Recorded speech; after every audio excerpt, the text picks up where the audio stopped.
One fighter who competed at UFC 216 earlier this month isn't too pleased with how commentators Joe Rogan and Daniel Cormier announced his fight. Cody Stamann, who entered UFC 216 with a 151 professional record, scored a split decision victory over Tom Duquesnoy, who was riding quite a hype train of his own heading into the fight. After re-watching the bout, Stamann feels as if Rogan and Cormier were biased towards Duquesnoy as soon as it came out. "I watched it," Stamann told MMA Fighting.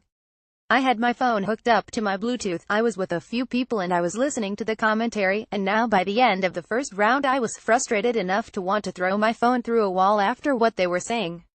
They were talking about Duquesnoy, where he trains, and I'm taking him down, hitting him with combinations, and they're not saying anything about that.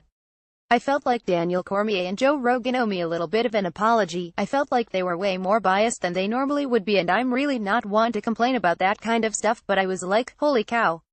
I've had probably 100 different people tell me that exact same thing. They were really loving Tom Duquesnoy for those first 2 rounds, but in the 3rd round they didn't say his name again.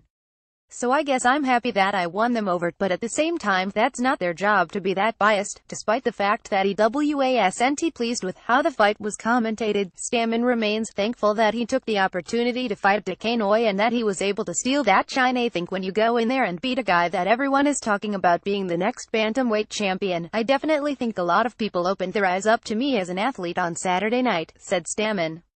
His coach Greg Jackson was saying before the fight that Duquesnoy has all the capabilities of being a world champion.